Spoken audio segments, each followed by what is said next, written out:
So, tell me when you're ready, though. Good. So this morning, I'm very confident that this will be the best audience for this speech that I've ever had, because I've only had one audience so far, and it was my neighbor in the hotel this morning. And I was rehearsing I'm at the Embassy Suites. I didn't stay here. I've got a 2-room suite. I'm in the living room. It's about 8:30 this morning. It's not early. And I'm going through this and clicking through and making sure my clicker works. And I'm about for the 4th slide in. I hear somebody say, "Hey, shut up." And so I'm immediately thinking it's me. And I'm thinking, well, I'm supposed to be a writer and a speaker. I'm supposed to have a lot of language skills here. But the only response is, "You shut up."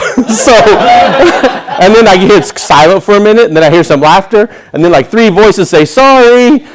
Well, okay, that's odd. So I go back to what I was doing, and I was a little bit late coming in because as I walked out of my room to leave the hotel, they were also walking out of their room on their way to Disney and having a good time. It was a family, and the dad was like, "Man, so sorry. I was on the phone. The kids were arguing." He's got like a 12-year-old and a 17-year-old. So they were arguing at the same time that I'm over there talking. He's like, "I was on the phone. I couldn't hear. I was yelling at my kids, not you." But he said it was great because when you yelled back, they shut up. So it was good. So as long as nobody here yells, "Hey, shut up," then this will be my best audience yet, right? So I should tell that every time, yeah. Or stop rehearsing in my room, one or the other. So to the real speech, I was so thrilled whenever we had the Rocket Man stuff yesterday because I've had this slide on there for a month. Like I chose the rocket as soon as I decided I spoke with Bill and I was going to do this speech. I decided to use this Sally Ride quote because this is such a unique group of people. Everybody in this room is a Rocket Man. It's only trademarked by a couple of you, this one and Elton John maybe, but everybody in here is literally a rocket person because embarking on a new career, embarking on something unknown, something scary. Whenever Sally Ride was sitting up in that little bitty part of that space shuttle, there's between 5 and 8 people in that cockpit of the space shuttle and 1.4 million pounds of explosive material surrounding them. Everything else there is explosive. And they're sitting there getting ready to launch into space. And at the beginning of the space program, they had about a 30% success rate. So they had 70% of the rockets were exploding on the tarmac before they ever got into the air. And yet even with that failure rate, they had the best and the brightest lining up, waiting to strap themselves to that rocket. They had people that were educated, doctors, fighter pilots, military personnel, engineers, just lining up, waiting to take that chance to explode into space, knowing they may or may not even live through it. But the upside was so high. They had such excitement. They had high hopes. They had visions. And that's what everybody in this room has. Probably, if you don't know, I'll scare you here for the first couple of slides. The rate of failure is more than 50%. 60, 70%. Most people that embark on a new career don't do well. Most people that start their own business fail within the first year. With restaurants, it's over 50% failure rate within like 16 weeks or something. It's a crazy amount of failure rate. So when you leave and you go to embark on this new career, you're taking a huge chance and you don't care. You want to do it. You're lining up to do it. The upside is so high. You know what the risks are in most cases. Maybe you don't know. Maybe you're better off if you don't know. So sorry if I ruined it for you. But the risks are really, really high, but you don't care. And the good thing about it, there's a Sun Tzu principle. I don't know how many of you have read Sun Tzu or how it equates to business. But immerse your troops in foreign territory so they have to fight to live. They have to fight to get home. Yeah, so when you embark on this career, when you pour your life savings into it, when God, who was it that their job was eliminated, speaking yesterday? Yeah. So when you ask God for a vision and you say, make it clear, and God says, okay, you don't have this job anymore, go do your passion, go do what you have to do, then you're immersed, you're in enemy territory. You have to succeed or bad things happen, right? You won't die probably, you might starve, I don't know, but at least you know there's bad consequences whenever you're not fully immersed in that. So you dump your whole life into this, you get your family's support, you put your life savings in it, you dedicate all your time to it. It wakes you up at night. I think I have a slide a little bit later, but it starts waking you up in order. It starts driving you along. You can't go to bed at night. You wake up early in the morning. You wake up during the night. You start jotting notes down. You're fully immersed in this thing. But there's a problem. Does anybody speak Latin? I'm not going to try to say what that says. I'll say it in English in a minute. I was hoping somebody would say that. No head takers? Okay. Abandon all hope, ye who enter here. This is from Dante's Inferno. This is the inscription at the entrance to Hades. Abandon all hope, ye who enter here. most of the people in your lives, even the ones that you love, even the ones you respect, even the ones that you're going to want to keep in your lives, a lot of people talk about removing negativity. I don't agree with that. There's going to be negativity. You've got to embrace it. You need to identify the potential pitfalls. You need to keep your loved ones close. There may be some people you can discard, but most of them you're going to need to keep close. But embrace the negativity. Most people around you, don't hate them for being scared. They're not rocket people. They're not the same people you are. They like their mediocrity. They like their comfort level. They like their routine. They like safety. They like all of the things that the majority of the people like. We're the weird ones. You guys are the odd ones. Not everybody's going to strap themselves to a rocket, right? We're the odd people, so don't be so upset when everybody around you says, I don't know if that's a good idea. I don't really know if you should do that. Do your thing, but be careful. Your coworkers, your family members, especially extended family members. If it's your spouse, maybe you give it a little bit more weight and say, we really need to be in this together because, I don't I don't want to scare you to death. I don't want you staying up late at night because of something I'm doing. I want you to still get your sleep. So I need you to be comfortable with this, so let's talk it through. So, too late? Is it too late? You have to get some buy-in from some of the people that you're in your closest, most inner circle, but don't hate the ones. And then a wonderful thing happens whenever you ignore that negativity or you embrace it and you acknowledge it and you say, hey, that's okay. I understand why you feel that way, but here's my plan. Here's what I'm going to do. What do you think of this? What about this? And you counter all of their arguments. The very end of that tunnel, a little light starts to form, and that light is you. Those people that are around you that are so used to their mediocrity, they're so used to seeing failures, they're so used to seeing people giving up. They see you keep going. They see you persevere. They see you ignore it or embrace it. They see you unfazed by it. Your motivation doesn't change.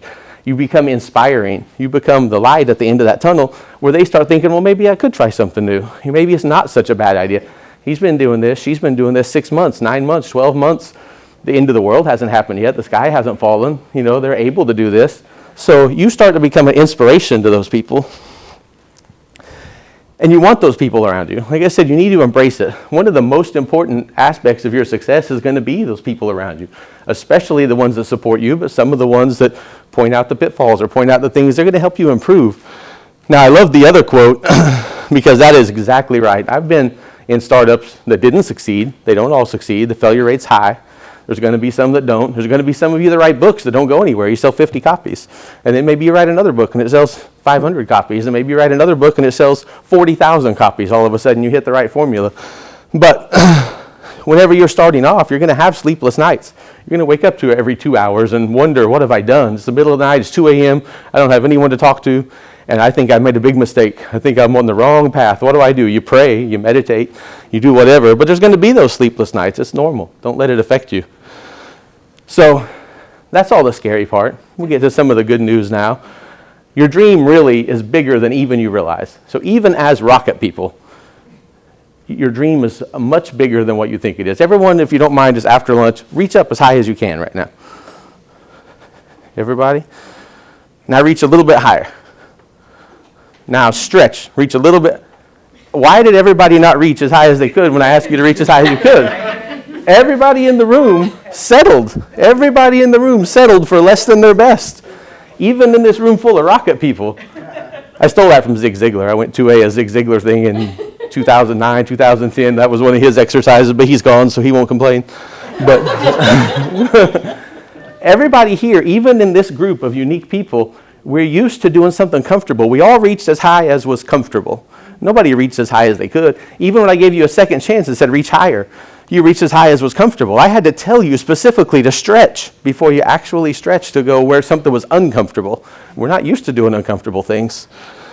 But if you keep doing those uncomfortable things, if you keep putting yourself immersed in that enemy territory, if you keep doing those and you stick with it, and you remain tenacious, a year from now, 2 years from now, 10 years from now, when you look back, the dreams that you have right now will seem silly. They'll seem like, wow, what I thought was a dream was just a first step. That was just the first step. It wasn't a dream at all. I didn't even know what a dream was back then. So if you stick with it and remain tenacious, and I love that word tenacious, work that into your vocabulary however you can. It used to be up on my bedroom wall when I was young, right above my door. Work that into your vocabulary.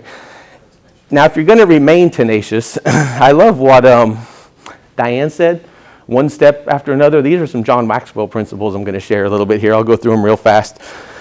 My last slide I really want to get to because it's a good story, so I'm watching for that 5-minute card so I know when to get to my last slide. But I really want to work some of these John Maxwell principles in. There's a process. Nobody gets to be the New England Patriots without a process. Nobody gets to be the Seminoles without a Bobby Bowden. Nobody gets to be the New England Patriots without a Bill Belichick. Nobody gets to be the Chicago Bulls without a Phil Jackson. There's a process. Bill paid $20,000 for a process, a formula that works. And there's a formula in everything. There's always a formula. The formula is consistency. That's the most important part of the formula. Progress is incremental. There's a few people that are just superstars. They're born with superhuman ability, beyond the superhuman ability in this room, but superhuman ability that's literally stuff that just hasn't happened before. They can jump 50 inches and nobody ever jumped over 38. They can run a 4-minute mile when everybody else is running 5.5-minute miles, So when you get to those, there are those people. But for everybody else, there's a process. Progress is incremental and consistency compounds. Consistency compounds is direct from John Maxwell. And you're going to fail. There's just no way around it. You're going to fail. You have to fail. If you don't fail, you'll never learn anything. You'll never grow. You'll never evolve. When you're learning how to walk, how many times does a kid fall down when they're learning to walk? Just constantly, over and over and over. Never hurts their enthusiasm. They jump right back up. They keep going. But if you never fell down, you'd never know how to walk. If you never took off running and fell flat on your face, you wouldn't know how to run. So you're going to fail, and that's fine. I think I might have mentioned it yesterday, the Thomas Edison quote. You know it? So he said he'd never failed in his life. He just found 10,000 ways that don't work. So every time you fail, you're narrowing your path and you're zeroing in on that target. Any military people with mortars, I don't know if they still do mortars, but 40 years ago they did mortars, takes you 3 shots. Your third shot should always be a direct hit. You've got a long shot, a short shot, and then a direct hit, right? 3 shots, minimum of 3 shots, unless you're just lucky. Some people hit the lottery, but it's going to take you 3 shots. Yeah. I don't play the lottery. Get educated in your industry. That's part of the process. The process is you're not going to do this by yourself. You're going to need those support personnel around you. You're going to need to know what other people are doing right. You're going to need to know what other people are doing wrong. You're going to need to know what's trending. So read. You have to read. You got to read magazines. And don't just read books. Books are great. Especially everyone in here should buy each other's books. We all need the support. But read the magazines. Read the journals. Read the periodicals. Read the articles on LinkedIn that some of your distant connections are writing. See what they're thinking about. Even if they're wrong, read the stuff you totally disagree with. That's the most important stuff. Read stuff that you just sit there going, what are they writing? Some of the best writing I've ever done are direct rebuttals to where I've read. I read one just the other day from a really popular human resources writer, and she was talking about interview questions and how all these interview questions should be out of our vocabulary for 2017. Corporations should not be using these questions. And a couple of them are ones I'm really fond of. I like those questions. And so, I don't remember her name. So I wrote a direct rebuttal, published it on LinkedIn, like, hey, here's why these questions are important. And if you're a job applicant, and not every corporation is going to read her stupid article, it was kind of stupid. It was very sarcastic, her article. For a professional writer to write sarcastically kind of annoys me. So, yeah. So if you're a job seeker and the corporations you're going to aren't going to read her article, you need to know how to overcome these questions. So here's why an employer asks this question. Here's what an employer is looking for. Here's how you can answer this question to show your own value and why they should choose you for the job. So that's the article that need to be written. So read those articles, get educated in your industry, and then here's my little bit of a sales pitch because Bill said I had to. Get outside help. Every one of you reached up a while ago, and you thought you were reaching as high as you could. You had to have someone else tell you to reach higher. Every single person in the room had to have someone tell them to reach higher. Yes, ma'am. So get outside help. Get an accountability buddy. I don't know if that's a real word, but it's a South Park word, and I like it. I like it a lot. Yeah. You need a coach. You need a mentor. You need an accountability. It doesn't have to be a paid one. If you want a paid one, I'm available. But it doesn't have to be a paid one. It can be a spouse, a friend, a boss at work, somebody else in the industry, somebody in a different industry. If you know a restaurant owner, talk to them about those first days in the restaurant. And what did you do that first month when your restaurant was open? You opened the doors at 5 o'clock and you sat there and you ate your own food and nobody showed up. Like, how did you get through those nights? What did you do? I've been on the ends of those too. Those are not good days. When you sit there and the doors are open, the lights are on, and you're all by yourself, that is not a fun day. So, trust the process. I've got 2 minutes, so I'll go through this really fast. I've got 2 sons. I talked about them a little bit already. I've got a 10-year-old and a 9-year-old. My 10-year-old is gifted program, math league, star of his baseball team, teacher's pet. He's in 4th grade, and he literally has the run of the school. The teacher doesn't even know where he is half the time. He can get up and leave his classroom, go talk to the principal, go talk to the math coach, go to his little brother's classroom, make sure his little brother's behaving. He can run the school. He says everything comes easy for him, no problems. And he thinks that's the world. He likes that, of course, right? I mean, he's got it made, and his teachers think he's the brightest kid in the school. They think that he's going to be the one that's successful. I've got a 9-year-old that was born premature. He was 2 pounds when he was born. He was born at 26 weeks, a little over 3 months premature. He developed seizures at 5 months old, had to have a heart surgery. We didn't get to take him home until he was almost 5 months old, and he immediately started having seizures. The first prognosis we got from a pediatric neurologist was that he would never walk or talk, and he would live a short, painful life. That was our prognosis from the first pediatrician. We got a second opinion. The only other neurological pediatrician in town said, yeah, that's the prognosis. Google it. Go home. You've got WebMD. Look at it. We'll get him some meds. We'll do what we can. We'll treat it. One of them was even willing to get Canadian or European drugs that weren't available in the U.S. They said, we'll do whatever we can to help, but he's not going to get better. That was the prognosis. That was just what it was.